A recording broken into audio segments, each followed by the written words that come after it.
Let us start topic cell membrane. Any cell, either prokaryotic or mesokaryotic or eukaryotic, ठीक, कोई भी कोशिका, any cell, ठीक है, चाहे वो आइदर ऑफ प्रोकैरियोट की हो या यूकैरियोट की हो या मीसोकैरियोट की हो, कभी भी बिना प्लाज्मा मेम्ब्रेन के जिंदा नहीं रह सकती. That the cell cannot survive without cell membrane. जैसे किसी घर की बाउंड्री होती है, ऐसे ही सेल जो है वो भी बिना बाउंड्री के जिंदा नहीं रह सकता. किसी भी हालत में प्रोटोप्लाज्म नंगा नहीं होता. ठीक है, तो वो सेल मेम्ब्रेन जो होती है ये बहुत ही इम्पॉर्टेंट होती है, जो कि हमारे सेल को डिस्टिंग्विश करती है external environment and internal environment. Both environment are totally different and we will have to exchange of material as well as energy from this boundary. Okay, let us have just overview of the cell membrane in a very brief, not in detail, to just to have a connectivity with the subject of view. Okay, let us see one by one. Cell membrane, ठीक, first of all we study brief history, ठीक, right starting from 1855 to 1972 somewhere else in Singer. ये देखिए, this is the place 1972 and this is the place 1885 और 55 sorry. ठीक, इतना सफ़र जो है हमको यहाँ से यहाँ तक आने में लगा.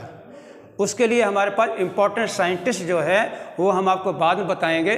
Second heading, molecular model.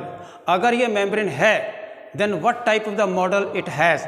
तो उसके तरह तरह लोगों ने, अपने साइंटिस्टों ने, they just propose a different types of model and these models are very important for the detail study of the structure of the cell membrane. Let us say एक water insoluble barrier, biomolecular lipid layer and sandwich model, and then चौथा जो है वो unit है, और last में आपका fluid है. ये हम बाद में फिर से आपको डिटेल बताएंगे. तो first heading brief history, second is molecular model, and third जो है what is the study material from which we have got information for the cellular structure. Cell के स्ट्रक्चर की हमें जानकारी कहाँ से मिली? वो हमें मिली, कहाँ पर मिली? रूट हेयर सेल से. और किससे मिली? आरबीसी से. प्लांट के केस में किससे मिली हमको? रूट हेयर सेल से, प्लांट के रूट हेयर से. और एनिमल केस में हमको किससे मिली? From RBC. These are the two most important available study material for the detailed study of the cell membrane. अब हम बात कर रहे हैं चौथे हेडिंग की. अगर ये सेल मेम्ब्रेन है तो ये किस चीज़ की बनी हुई है? What is the composition? What is the chemical composition of this membrane? Let us say in this heading that only 1, 2, 3 most important component protein, and then your lipid and then carbohydrate. The various percentage in the different types of the membranes are found. एक जैसे कभी नहीं होते हैं. ये था आपका चौथा हेडिंग. ओके, नाउ पांचवा हेडिंग जो है वो आपका fluid mosaic. This is the most important part of the cell membrane because this is the most accepted model of the cell membrane.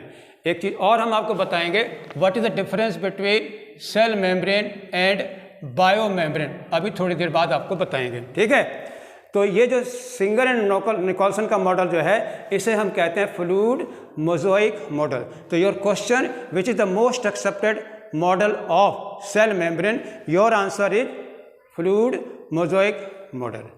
And next question, who gave this model? Your answer is Singer and Nicholson and one 1972.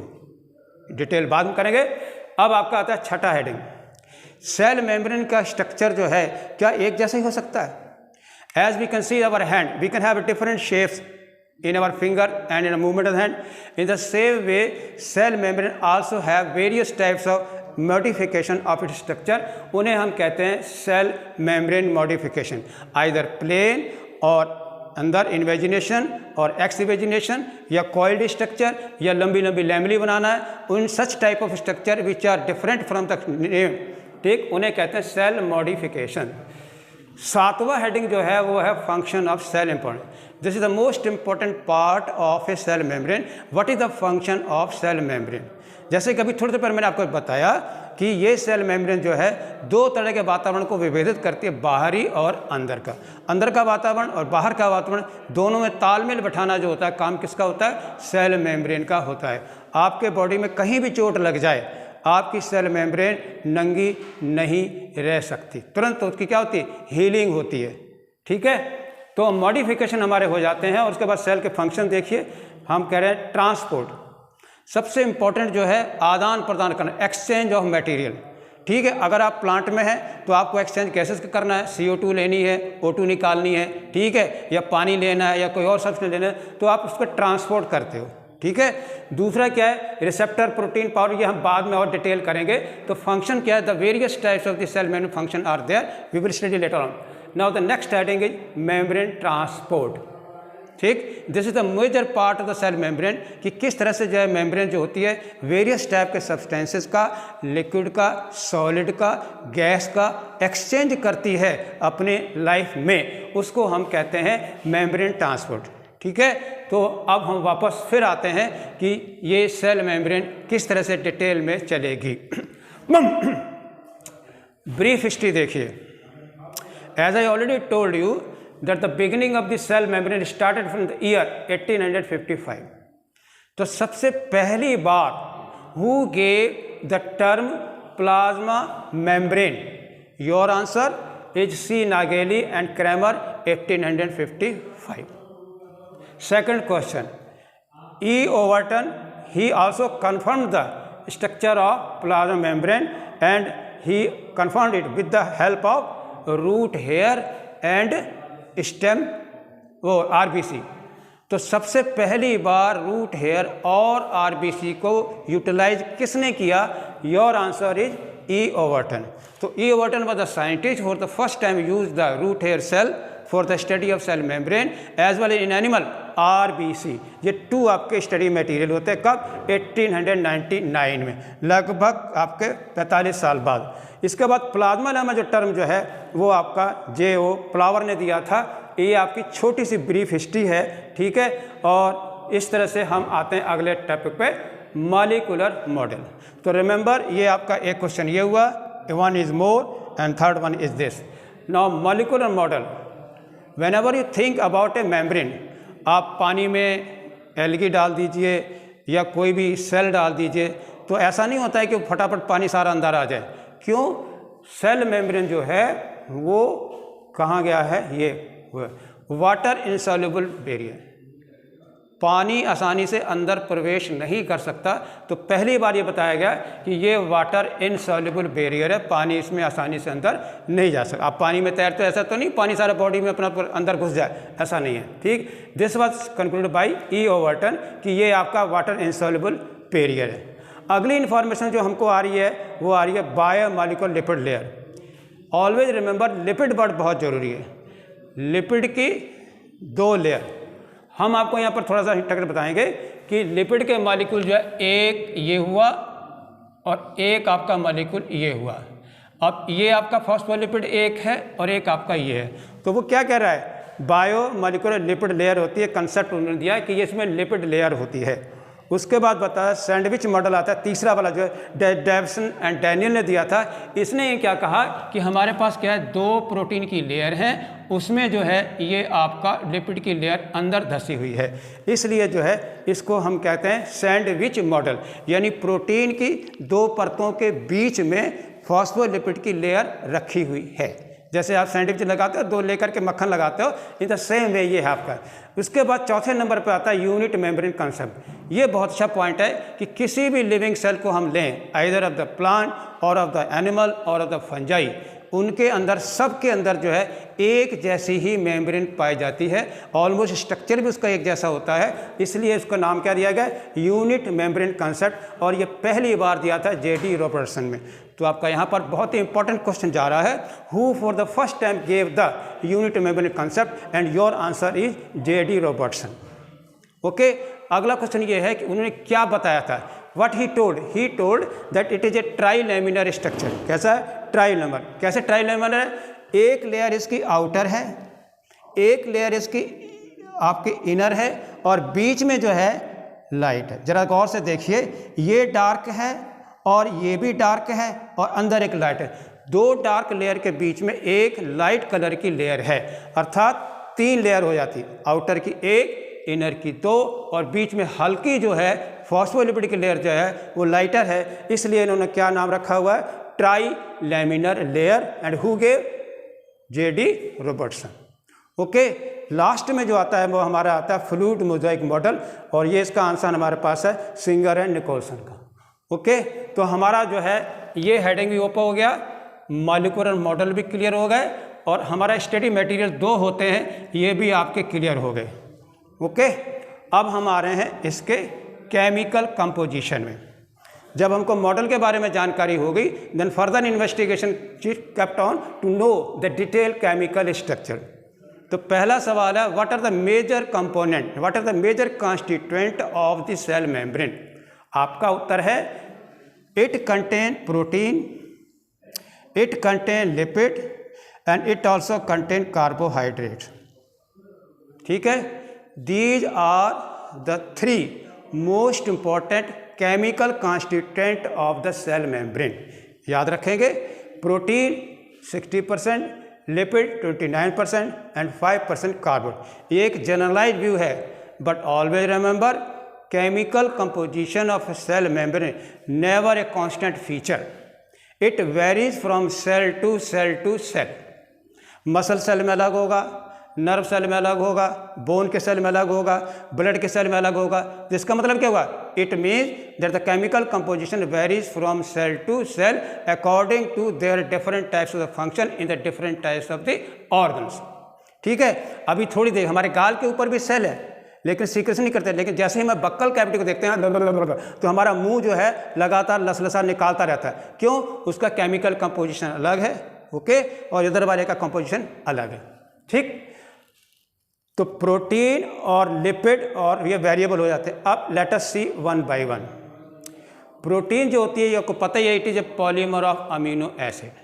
ठीक है, ये जो protein के model हैं, ये हमारे अलग अलग तरह के, जैसे आपके दाल होती है तो उसमें प्रोटीन ज़्यादा होती है, किसी में फैट ज़्यादा होती है, फैटी टिश्यू में देखें तो वेरिएबल करता है। अब जरा ये मेन फॉस्फोलिपिड जो होती है, lipid are mainly phospholipid. Word पर ध्यान दीजिए, फॉस्फो वर्ड है और लिपिड वर्ड है।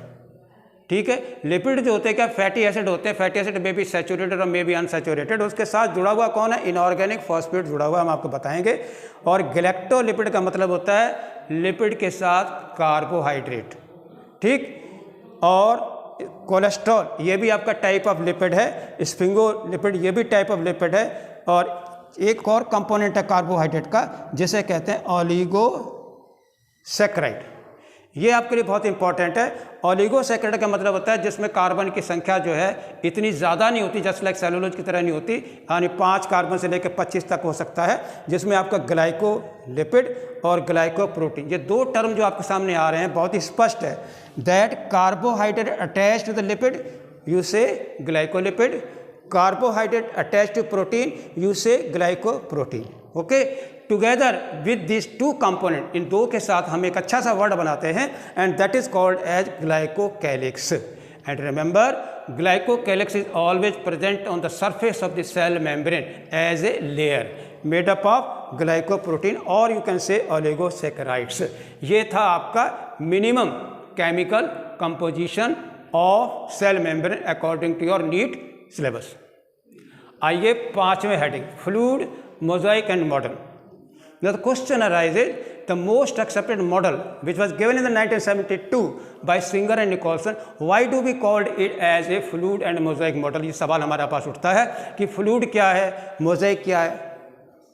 ओके, अब जरा देखिए, फ्लूइडिटी जो होती है, फ्लूइडिटी का मतलब क्या है, हमारी मेम्ब्रेन जो है वो डायनेमिक है।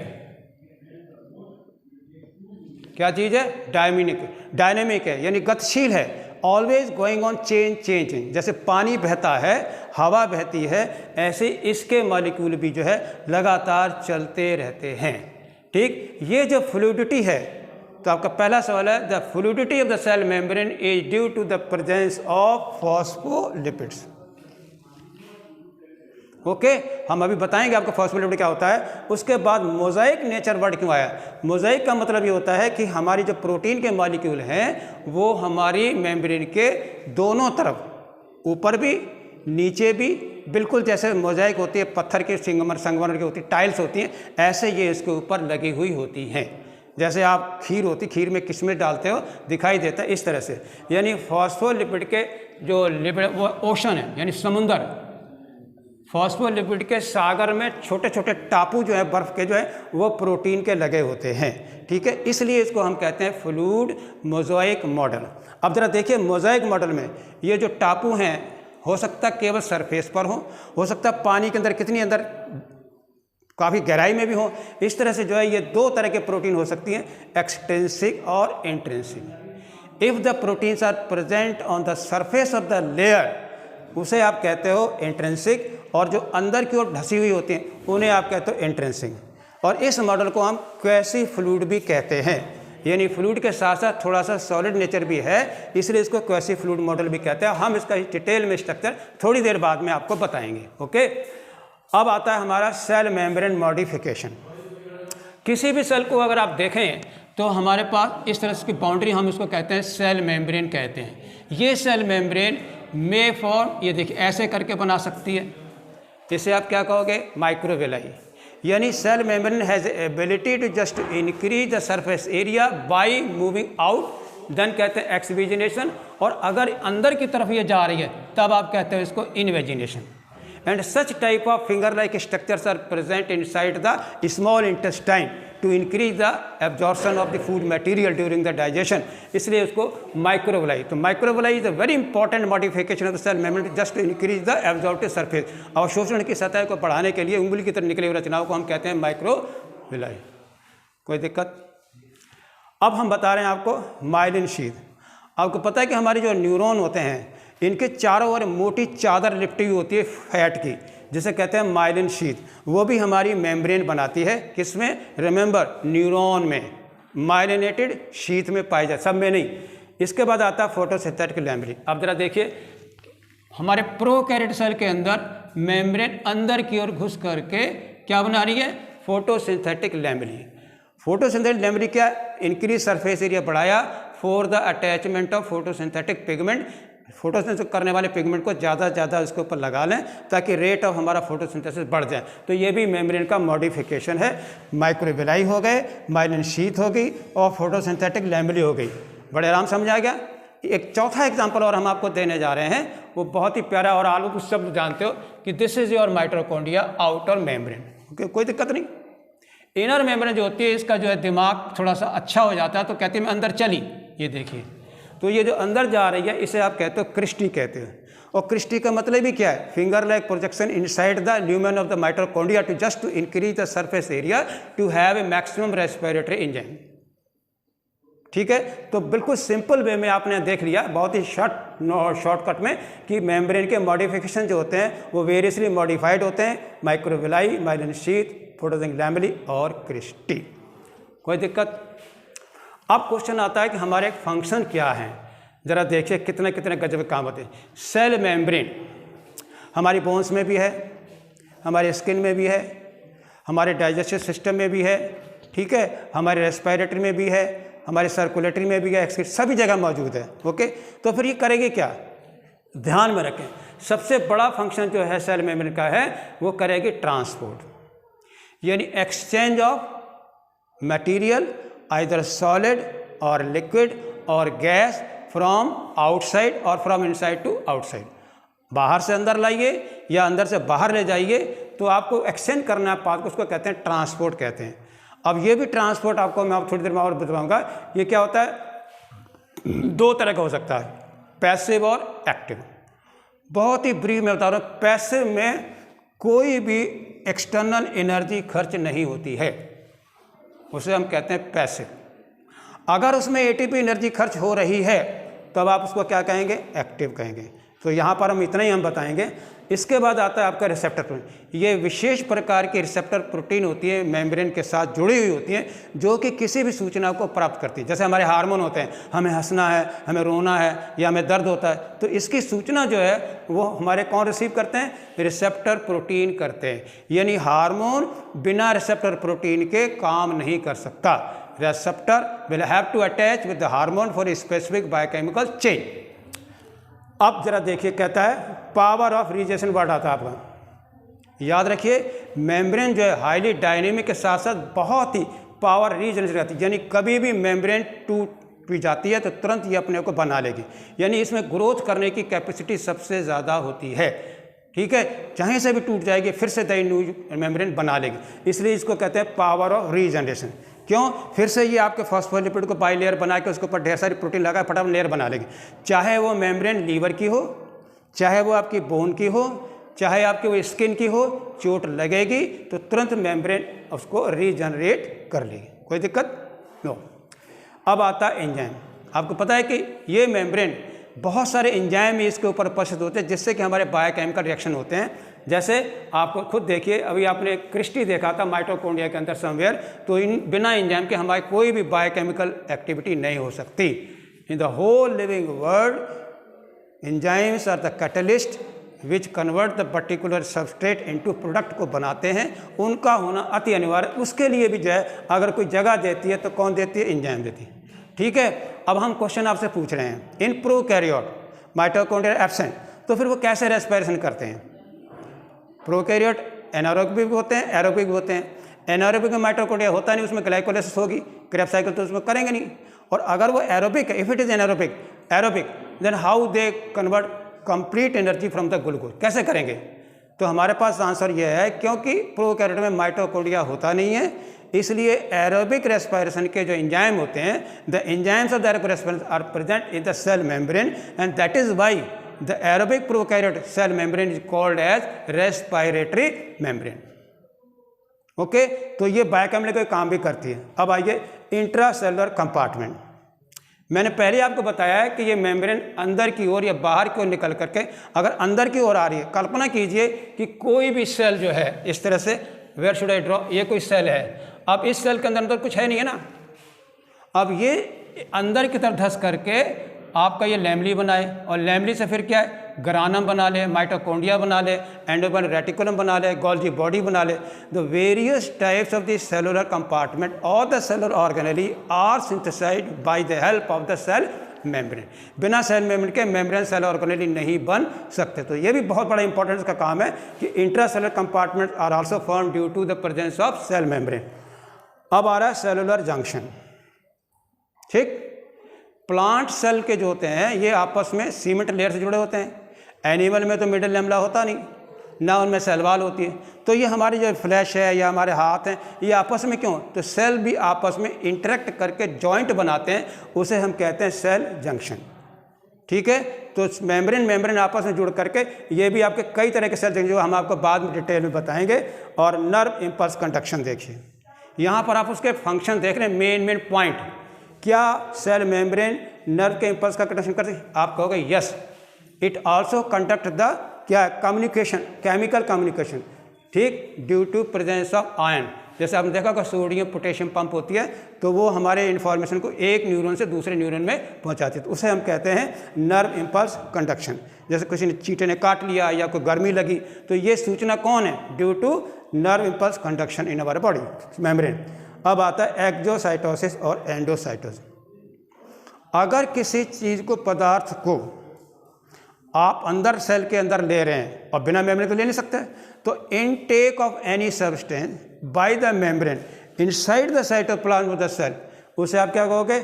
एंडोसाइटोसिस।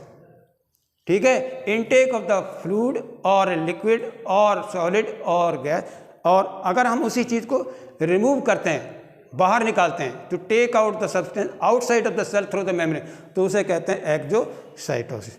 ओके, अब हम आपको मेनली हम आ जाएंगे, पहला हेडिंग जो है फंक्शन का वो है transport, membrane transport. Now you see, membrane में अगर हमें ट्रांसपोर्ट करने हैं तो हमारे पास दो विकल्प हैं, two alternatives are there. Either we have to export और import small molecule, or we have to import or export large molecule. So let us see what happen. The two type. Small molecule, छोटे छोटे oxygen, CO2, nitrogen या कोई ion या कोई और glucose या carbohydrate या अमीनो एसिड वगैरह वगैरह वगैरह, तो वो स्मॉल मॉलिक्यूल जो होते हैं they are taken by two process, passive and active. Okay, now see passive. Passive का मतलब होता है intake of the substances without utilization of the ATP energy from their higher concentration to lower. अधिक सांद्रण से कम सांद्रण की ओर विभिन्न प्रकार के पदार्थों का अंदर विसरण जो होता है इसे हम पैसिव डिफ्यूजन कहते हैं, विदाउट ATP एनर्जी. अगला सवाल, ये हमारा जो डिफ्यूजन है ये पैसिव जो है ये दो तरह का हो सकता है. What are the two? One is simple, other is facilitated, है ना. सिंपल जो होता है और इनमें दोनों में क्या अंतर है? सिंपल का मतलब होता है कि मेम्ब्रेन से कोई मॉलिक्यूल जो है वो अपने हायर कंसंट्रेशन से लोअर कंसंट्रेशन की तरफ पार हो जाते हैं, ठीक, बिना किसी सहायता के डायरेक्टली दे पास थ्रू. जैसे हमारे पास तौलिया हो, पतला वाला मलमल का कपड़ा हो, उसमें हवा निकल के बाहर चली जाएगी. रात को भी आप रजाई ओढ़ के सोते हो, चादर ओढ़ के सोते हो, तो गैस अपने आप डिफ्यूजन अपना करती रहती है, बिना आपके रजाई को छेड़छाड़ किए हुए पोर होते हैं, तो उसे कहते हैं सिंपल डिफ्यूजन. ओके, अब आ रहा है फैसिलिटेटिव डिफ्यूजन. अब ये सवाल हो पाएगा, व्हाट इज फैसिलिटेटिव डिफ्यूजन? ये passive. Facilitative diffusion is a type of A diffusion with the help of protein.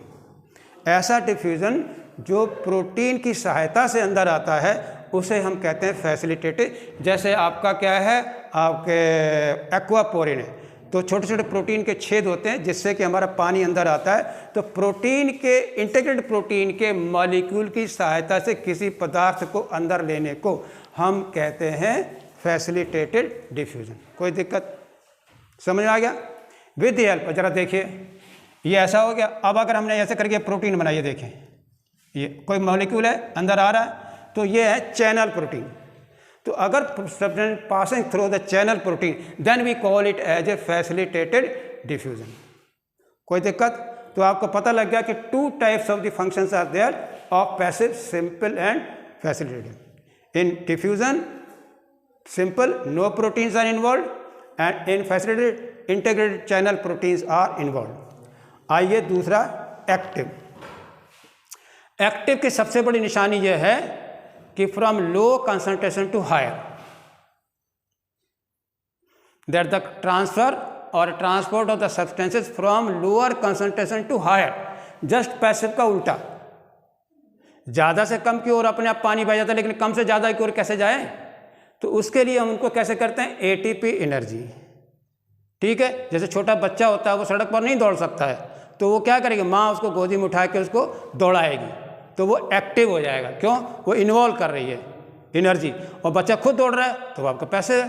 तो अगर कोई भी पदार्थ from lower concentration higher concentration with the help of ATP energy, then such type of transport is called as active transport. याद रखिएगा, यानी transfer of the substances या material from lower osmotic concentration to higher osmotic concentration by utilizing the ATP energy is called as active transport. Any doubt? No. आप जरा देखिए, ये अभी भी आपका जो है प्रोटीन की सहायता से होता है. Large number protein involve. जरा देखिए, मे बी एंजाइम और मे बी ट्रांसपोर्टर. देखिए पंप होती हैं. पंप का मतलब होता है such type of protein which pump the particular substances from outside to inside और फ्रॉम इनसाइड टू आउटसाइड. तो जैसे आपका हाइड्रोजन पंप. ठीक, अब जरा थोड़ी देर के देखिए कितना आपको मजा आएगा. Let me take the example of hydrogen pump. वो दीजिए डर. हरिओम बम बम. ये देखिए, ये आपका सेल है और इसमें आपके पास क्या है? लाइसोसोम है. लाइसोसोम क्या? सोसाइटल बैग है. इसके अंदर pH जो है, ठीक है, कितना होना चाहिए? 1, 2 और 3 और 5, यानी लो एसिडिक. इसका मतलब क्या है कि हमारे पास यहाँ पर क्या है? H आयन पंप है जो कि प्रोटॉन को साइटोसोल से लाइसोसोम के अंदर भरता है। तो इसका मतलब क्या होगा कि प्रोटीन के पंप है जो कि ट्रांसपोर्ट करती है प्रोटॉन को बाहर से अंदर को, तो इसलिए इसको पंप को नाम क्या कहेंगे, प्रोटॉन पंप। ठीक है, और ये क्या है, सोडियम पोटेशियम पंप। ये क्या है, आपको पता है नर्व का इम्पल्स कंडक्शन जो है वो सोडियम पोटेशियम पंप के द्वारा होता है, यानी 3 सोडियम के आयन अंदर और 2 पोटेशियम के आयन क्या जाते हैं, बाहर आते हैं, जिसके कारण हमारी मेम्ब्रेन की पोलैरिटी जो होती है वो चेंज हो जाती है, तभी हमारा नर्व का इम्पल्स का कंडक्शन होता है, तो उसे हम कहते हैं सोडियम पोटेशियम पंप। ऐसे होता है पोटेशियम पंप, ये कहाँ पाया जाता है, स्टोमेटा में, कहाँ पर, गार्ड सेल में।